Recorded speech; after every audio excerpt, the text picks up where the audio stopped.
Salam and welcome to my cooking channel, The Vegan Cook's Passport, where I aim to cook a vegan version of every national dish in the world.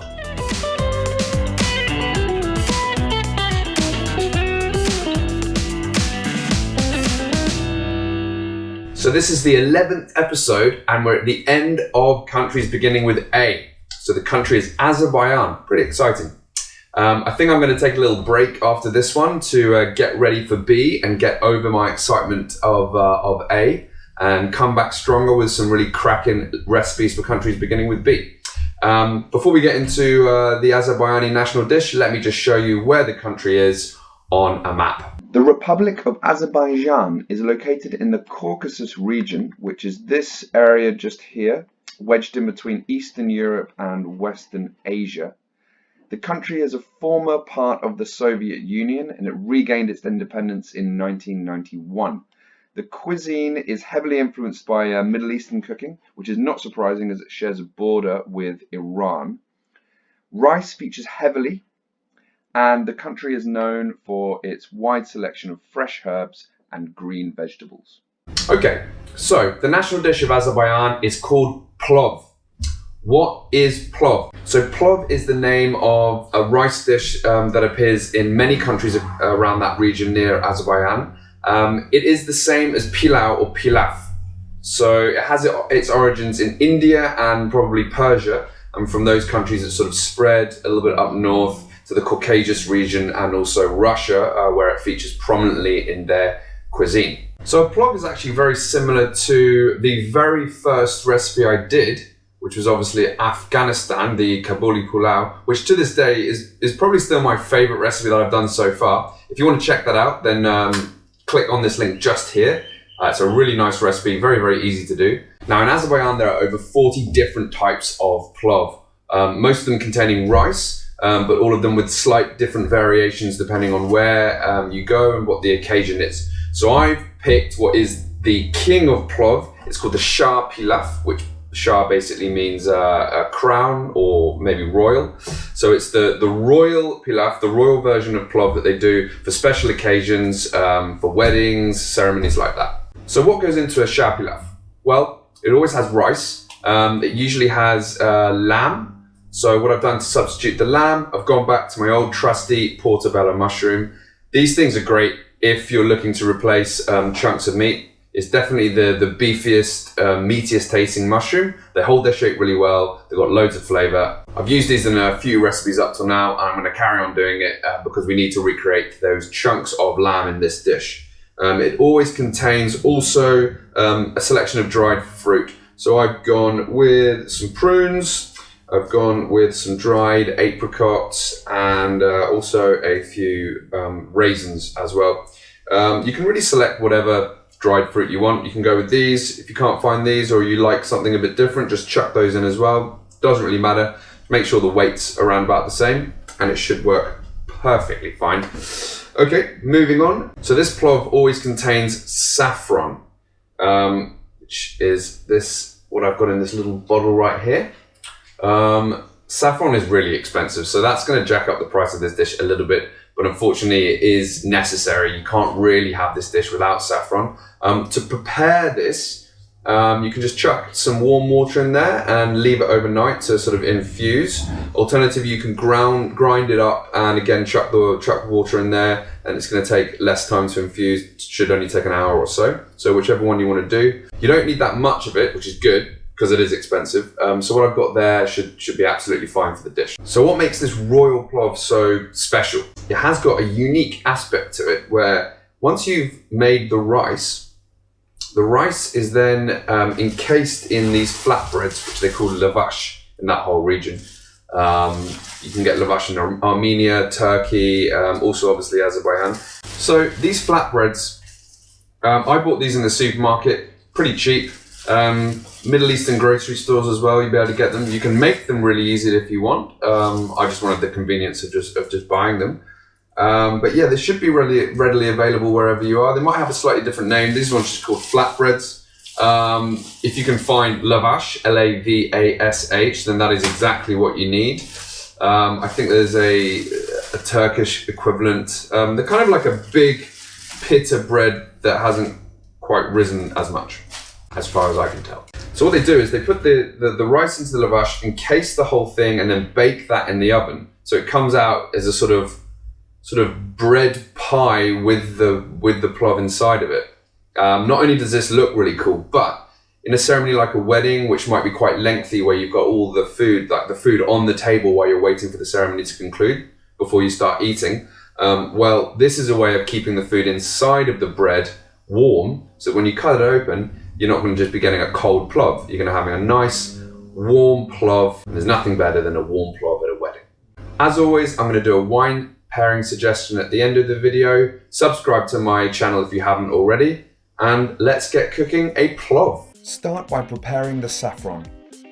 For a quicker infusion, pound the threads into a powder, then add 2 tablespoons of warm water, mix well, and leave for at least an hour. Preheat the oven to 180 degrees Celsius. Place 2½ cups of washed basmati rice into a pan or rice cooker. Add 2½ cups of water. This is less than what we'd usually use because we want the rice to be slightly undercooked. Some salt, then cook until the water has evaporated. Add 1 sliced onion to a pan with oil over a medium heat and cook for 5 minutes. Add 350 grams of chopped portobello mushrooms, 4 cloves of minced garlic, a teaspoon of turmeric powder, and a stick of cinnamon. Mix together and fry for 5 minutes. Next, add 70 grams of sultanas, 70 grams of dried apricots, and 70 grams of prunes. Don't add those white things, that was a mistake, but do season with salt and pepper. Add ½ a cup of vegan broth, give it a stir, pop the lid on and cook on a low heat for 15 minutes. Next, add a handful of fresh chopped mint leaves and the juice of ½ a lemon. Give it a stir and switch off the heat. Next, take a heavy bottom dish and brush the inside with oil. Take a piece of flatbread and place on the bottom of the dish. Then repeat with the second piece of flatbread. Lightly brush the bread with oil, then take your third piece of flatbread and drape it over the side of the dish like this. Brush that piece of bread with oil, then repeat the process with the 4th, 5th and 6th pieces of flatbread until the dish is completely lined with bread. Take your cooked rice and place half of it into the dish.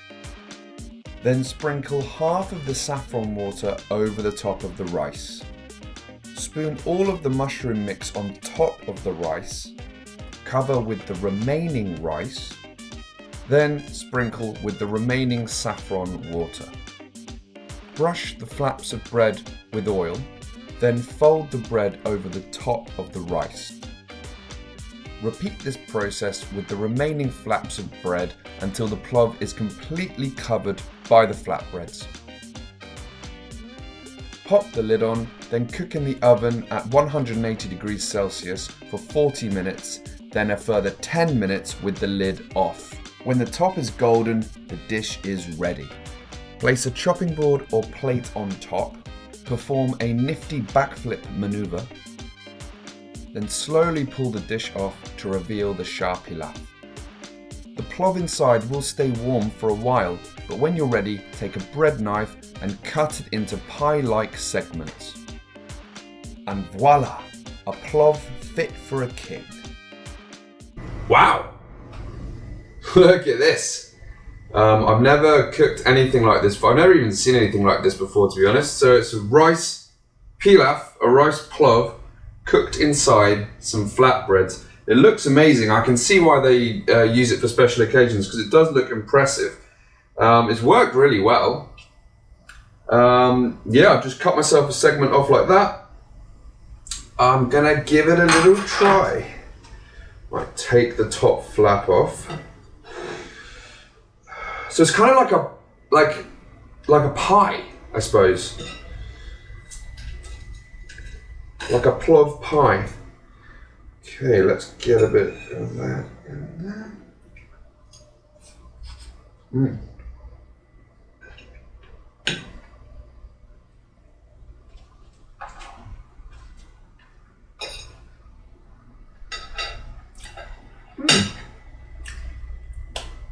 works. It's carbs on carbs, rice and bread. I don't know, if you don't want to eat the bread, I don't think you have to. But yeah, it kept it really nice and moist. Lovely sweetness from the dried fruits. But then we've got a little bit of that sort of cinnamon and turmeric spice coming through as well. Very interesting dish, really nice, very tasty. Wine pairing suggestion, I'm going to go with a white variety called Viognier.